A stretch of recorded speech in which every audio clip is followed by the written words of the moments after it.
वो जमाने में मुअज़्ज़िज़ थे मुसलमान होकर, और तुम खार बने हो तारिके कुरान होकर।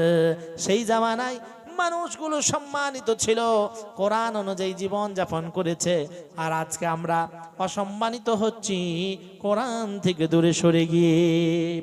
এই কোরআন সকলের জন্য নয়। আল্লাহ রাব্বুল আলামিন বলেন, হাযা বায়ানুল লিন্নাসি ওয়া হুদাও ওয়া মাউইযাতুল লিল মুত্তাকিন। এই কোরআন যখন এর কথাগুলো মানুষদের সামনে তুলে ধরা হবে, মনে হবে যেন বয়ান বক্তব্য, কিন্তু এই কথাগুলো হিদায়াত পাবে তারা যারা মুত্তাকি, ভদ্রলোক, যারা ভদ্রতা অবলম্বন করে, আল্লাহকে ভয় করে চলে, এবং উপদেশ তাদের জন্য যারা হলো মুত্তাকি। তাহলে আমরা ভদ্রলোক হব না অভদ্র হব বলেন? কি হব বলেন? একটু কথা বলেন। ভদ্র হব তো ইনশাআল্লাহ, কারণ আল্লাহ তাদের জন্য হিদায়াত দেবেন যারা ভদ্র হবে, আর যারা ভদ্র হবে না তাদেরকে আল্লাহ পাক হিদায়াত দেবেন না। আবু জেহেল ভদ্র ছিল না অভদ্র? হ্যাঁ, ওই আপনারা বলেন আবু জেহেল ভদ্র ছিল না অভদ্র? আবু জেহেলের দোয়া কবুল হয়েছে কি হয় নাই? কি বলেন? আবু জেহেলও দোয়া করেছে, রাসূলুল্লাহ সাল্লাল্লাহু আলাইহি ওয়াসাল্লামও দোয়া করেছে, রাসূলুল্লাহ সাল্লাল্লাহু আলাইহি ওয়াসাল্লামেরও দোয়া কবুল হয়েছে, আর আবু জেহেলেরও দোয়া কবুল হয়েছে। কি হয় নাই? হয়েছে কি হয় নাই বলেন?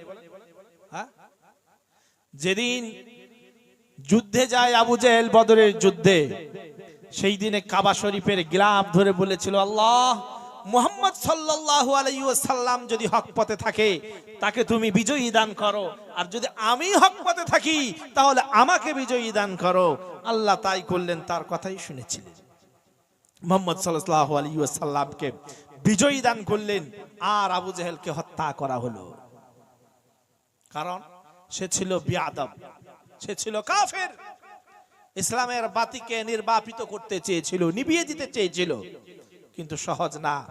আজও আমরা এই ভয়েতেই জীবন যাপন করছি, কখন নাকি ইসলামের বাতি নিভে যাবে। সম্ভব?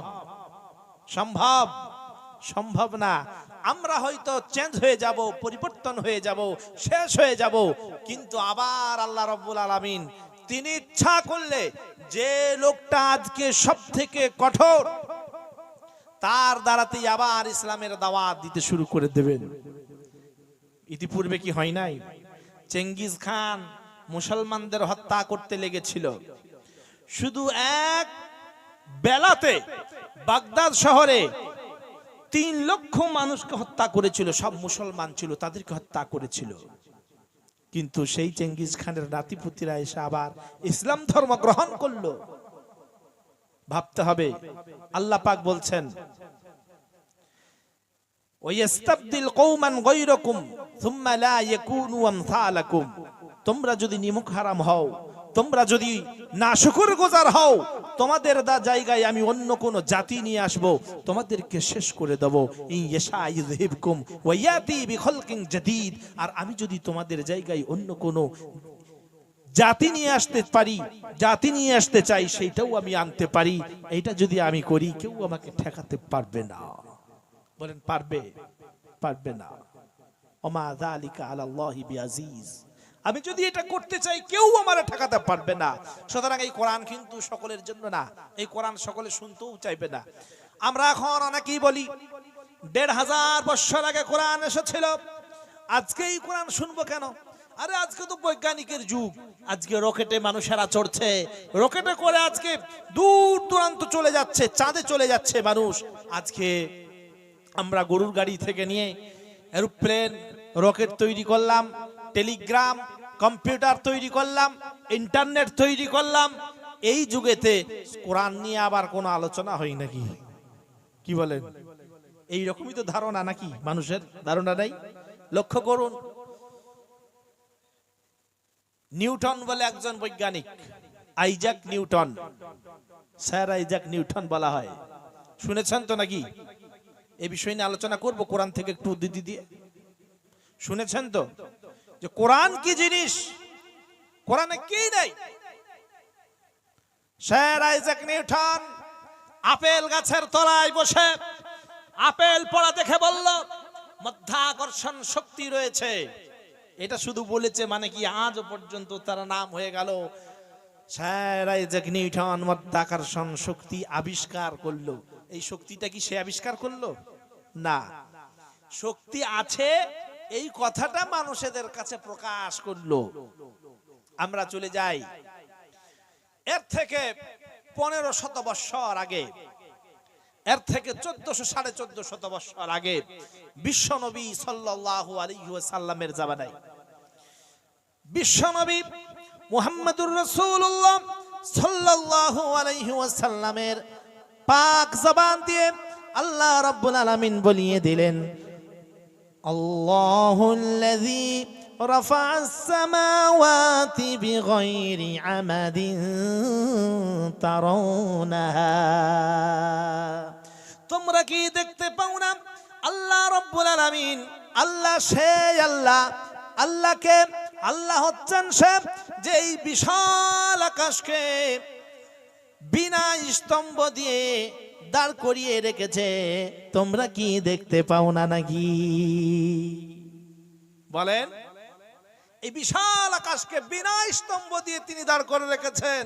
সুতরাং এই শক্তি আবিষ্কার কে করেছেন? আল্লাহ। তিনি দাঁড় করে রেখেছেন 1400 বছর আগে মুহাম্মদ সাল্লাল্লাহু আলাইহি ওয়াসাল্লামের পাক জবানে তিনি বলে দিলেন যে আমি এই বিশাল আকাশকে বিনা স্তম্ভ দিয়ে দাঁড় করে রেখেছি। তোমরা কি দেখতে পাও না? এইটা দেখলেই তো তোমরা আল্লাহকে চিনতে পারবে যে আল্লাহ আছেন। কিন্তু আমরা খেয়াল করি না, আমরা শুধু খাই দাই ঘুমাই আর ফুর্তি করি।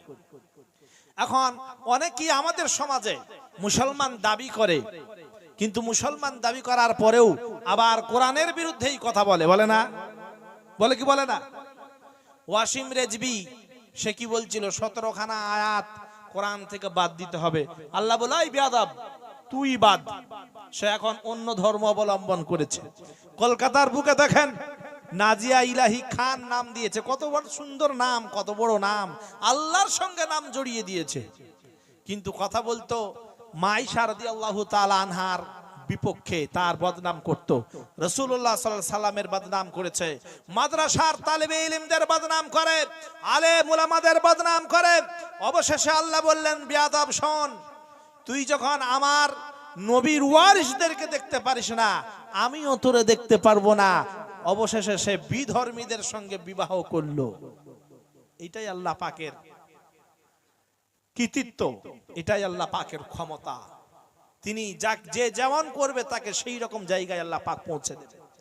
এখন অহংকার করে অনেক মানুষ বলে এই কোরআন শুনবো না, তো শুনে কি লাভ আছে? সেই মৌলবি সাহেবরা পড়বে করবে সেই একই কথা, নামাজ পড়ো, এই করো সেই করো, এই নিশা খাও না, গাঁজা খাও না, সুদ খাও না, তারপরে আপনার ভালো কাজ করো, সেই করো, এই করো, দান ধ্যান করো। এইসব করতে তো আমরা আসি নাই, অত সময় নাই, এত শোনার প্রয়োজন নাই। এই টেন্ডেন্সির মানুষ অনেক রয়েছে। আল্লাহ পাক বলছেন